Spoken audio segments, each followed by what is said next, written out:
আসসালামু আলাইকুম দর্শক, কেমন আছেন সবাই? আশা করি সবাই ভালো আছেন। দেশ এবং দেশের বাইরে থেকে আপনারা যারা ভিডিওটি দেখছেন সবাইকে জানাই আন্তরিক শুভেচ্ছা অভিনন্দন। তো আপনারা অনেকেই আমার কাছ থেকে জানতে চেয়েছেন যে সারাদিন আসলে খামারে কি কি কাজ করি বা কিভাবে আমি আমার খামারটা পরিচালনা করি।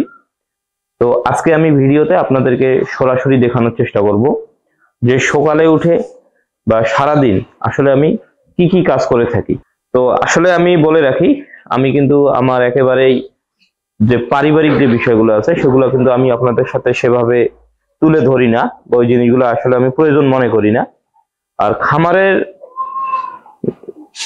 লাভের ক্ষেত্রে বা খামারের সঙ্গে সংযুক্ত আছে এই জিনিসগুলো কিন্তু আমি আপনাদের সাথে শেয়ার করি।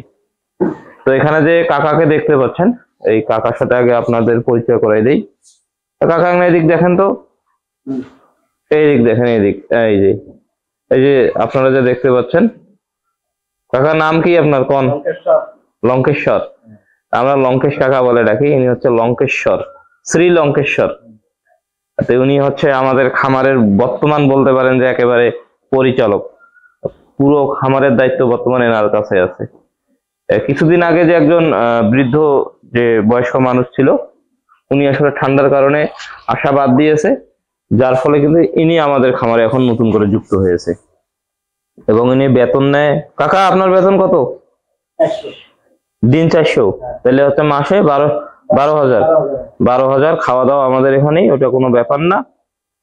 এই হচ্ছে আর কি এনার স্যালারি নির্ধারণ করা হয়েছে আমাদের খামারে, যথেষ্ট মনোযোগের সাথে কাজ করে। তো যাই হোক, যেটা বলতে যাচ্ছিলাম সেটা হচ্ছে যে সকালে উঠে যেটা করছে সেটা হচ্ছে যে খামারের ঘরটা আগে পরিষ্কার করছে। তো আসলে উনি একাই সব কাজ করে না, ওনাকে আমরা সহযোগিতা করি। তো দেখুন, খামারে কিন্তু কোনো ধরনের কোনো গোবর নাই। এখন যেটা দেখতে পাচ্ছেন, খড় দেখতে পাচ্ছেন, আর কিন্তু একটা ভেজা ভেজা একটা ফ্লোর দেখতে পাচ্ছেন। তো এটারও ব্যবস্থা করা হবে, সমস্যা নাই। তো তার আগে উনি কি করতেছে একটু দেখাই। সেটা হচ্ছে যে উনি খড় দিল, দেখুন উনি কিন্তু একেবারে বোঝা ধরে খড় নিয়ে আসলো। আমি আপনাদেরকে আগে খড়গুলো দেখাই। এই যে দর্শক, একেবারে আজকে উপরে উঠছিলাম আমরা, উপর থেকে উঠে তারপর এখানে আমরা খড়গুলো নামাইছি। নামানোর পরে ওখান থেকে আসলে খড়গুলো এখানে দিল। তো মোটামুটি দেখুন পুরো কিন্তু একেবারে চারি কিন্তু একবারে খড় দিয়ে আমরা ভর্তি করছি। তো এখন যেটা হইলো, দাদা পানি কেন দিলেন?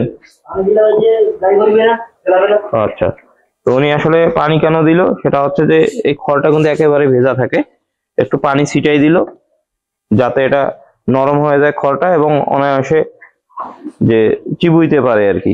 তো দেখুন, যেটার দাঁতের মারি নেই ওটাও কিন্তু এখন খাচ্ছে। তো ওটা কিন্তু ওই ফেলাই দিবে একটু পরে, তো সেটা কথা না।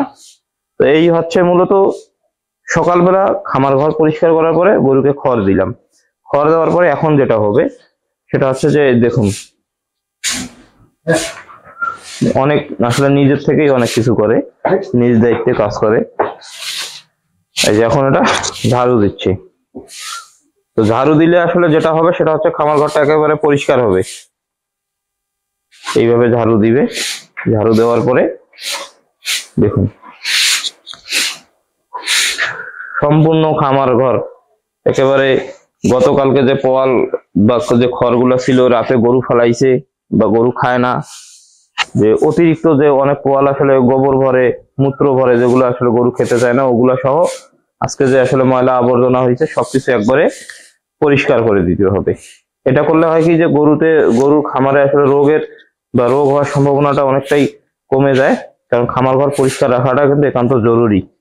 শুষ্ক রাখতে হবে, শুষ্ক এবং পরিষ্কার রাখতে হবে, যেমনটা আমি করতেছি আর কি। তো এটার পরে আসলে যেটা করা হবে সেটা হচ্ছে যে এই যে দেখুন, আমি আপনাদেরকে দেখাই। এই যে জায়গাটা দেখুন, এটা কিন্তু এখন একটু কিন্তু ভেজা ভেজা ভাব আছে, ঠিক আছে? এই ভেজা ভেজা ভাবটা যাতে না থাকে তার জন্য আমাদের কিন্তু বালু নিয়ে আসা আছে। ওই যে বালু আমরা এখানে একটু করে ছিটাই দিব, যেভাবে জমিতে সার ছিটায় ঠিক ওইরকম ভাবে আমরা কি করব, ওই খামারে যে ফ্লোরটা আছে এই ফ্লোরটাতে আমরা কি করব, ওই বালুটা ছিটাই দিব। তো বালুটা ছিটাই দিলে খামারটা যে অতিরিক্ত যে পানিটা আছে ফ্লোরে ওটা কিন্তু ওই বালুটা চুষে নিবে ফলে খামার ঘরটা কিন্তু একেবারে শুষ্ক থাকবে। এরপরে যেটা করব সেটা হচ্ছে যে গরুগুলা ঘন্টাখানেক রেস্টে থাকবে। তো যখন ঘন্টাখানেক রেস্টে থাকলো, তার মানে এতক্ষণে কিন্তু মোটামুটি কিছু খড় খেয়ে ফেলবে। খড় খাওয়ার পরে আমরা যে ডিসিশনটা নিব সেটা হচ্ছে খাবারে চলে আসবো। তো এখানে দেখুন খাবারের বালতি কিন্তু একেবারে রেডি করা আছে। দেখুন খাবারের বালতিও রেডি করা আছে, এখানে সাথে খাবার রেডি করা আছে। তো মোট কথা আসলে গরুর কোনো অভাব আমরা রাখি না, যেটাই দরকার হয় সেটাই আমরা সঠিক সময় দেওয়ার চেষ্টা করি। তো এই যে যখন আমরা খাবারটা খাওয়াবো ঠিক 1 ঘন্টা পর, এখন বাজতেছে মোটামুটি 9টার কাছাকাছি, তো আমরা 10টার দিকে গরুকে খাওয়াবো আর কি। তো 10টার দিকে আমরা যে গরুগুলো দেখুন, আমার তো সবগুলো ডাবল বডি ওয়েটের বড় গরু, আপনারা জানেন। তো এই গরুগুলা কিভাবে খাওয়াতে হয় এটা নিয়ে অনেকবার ভিডিও দিয়েছি, যদিও প্রয়োজন মনে করেন ভিডিওর তাহলে আপনারা আমাকে বলতে পারেন। তো এই যে গরুকে খাওয়াবো, খাওয়ানোর পরে একেবারে খামার ঘর থেকে আমরা বের হয়ে আসবো। একেবারে খামার ঘরে আমরা ইন করব মোটামুটি 1টা বা 1:30টার দিকে। 1টা-1:30টার দিকে ইন করার পরে গরু দেখবে আবার পায়খানা করবে, আবার গরু গোবর দিয়ে এরকম করে গোবর পড়ে থাকবে। এই গোবরগুলো সরানোর পরে আবার খামার ঘরে ঝাড়ু দেওয়া হবে। খড়টা দেওয়ার পরে খামার ঘরটা ঝাড়ু দেওয়া হবে। ঝাড়ু দেওয়ার পরে ঠিক সকালে যে কাজগুলো করা হইলো ঠিক এরকমের একটা কাজের রিপিট হবে। এটা হচ্ছে দুপুরের দিকে, এটা হবে আপনার 1টা থেকে 3টার ভিতরে। যে গোবর টোবর গুলো ফেলাই দেওয়ার পরে খামার ঘরটা আবার চারিতে আর একটু করে খড় দিল। খড় দেওয়ার পরে ঝাড়ু দিয়ে বালু দিল। তারপরে একটু রেস্টের পরে গরুকে খাওয়াইলাম বিকাল 4টার দিকে। খাওয়াইটা হয় আবার, তখন আর কিছু করার নেই, বালতি টালতি একবারে আমরা পরিষ্কার করে একেবারে খামার ঘর থেকে আমরা বের হয়ে গেলাম। ঠিক তারপরের দিন সকালে আসবো আবার কাজ করার জন্য। আর এর রাতে মাঝে মাঝে আমরা যখন আসি, তখন যে পরিবারে আমার আব্বু আছে, আমার আম্মু আছে, যখন যেভাবে পাই খামার ঘরে আসি, আসার পরে একটু গরু দেখাশোনা করি যে গরু কোনো অ্যাক্সিডেন্ট ঘটতেছে কি নাকি, এটা সতর্কতার জন্য আমরা খামার ঘরে আসি। আবার অনেক সময় গোবরটা একটু সরায় রাখি, এই আর কি, যেগুলো বেসিক কাজ, যেগুলো আসলে বলার লাগে না, যেগুলো আপনার রুচি ভালো থাকলে আপনি নিজেই খামার ঘর পরিষ্কার রাখবেন, এটা হচ্ছে সবচেয়ে বড় কথা। তো সারাদিন মূলত এভাবেই কাজ করা হয়। আমি ব্যস্ততার কারণে আসলে সব কাজ যে একাই করতে পারি সেটা পারি না, যার কারণে কিন্তু আমাদের এই লঙ্কেশ্বর কাকা আমাদের এখানে যুক্ত হয়েছে। মোটামুটি অনেক ভালো, যে শুধু খামারের কাজ করে সেটাও না, সময় সুযোগ পেলে বাড়ির অন্যান্য কাজও করে। কারণ আমাদের বাড়ির কিন্তু ফ্যামিলি মেম্বার একেবারেই নাই বললেই চলে। উনি আমাদেরকে সাপোর্ট দেয় আর কি। আমি বলবো না যে আমাদের এখানে কাজ করে, আমি বলবো যে আমার কাজে উনি হেল্প করে, সহযোগিতা করে, এটা আমি বরাবরই বলে আসি। এবং আমরা কখনো আমাদের বাড়িতে যারা কাজ করে আমরা কখনো সেভাবে দেখি না, আমরা একেবারেই পরিবারের সদস্য মনে করি। ঠিক এখানে এই কাজটা শেষ করেই চলে যাবে আমাদের যে ডাইনিং টেবিলে, সেখানে আমরা একসাথেই বসে খাওয়া দাওয়া করবো ইনশাল্লাহ।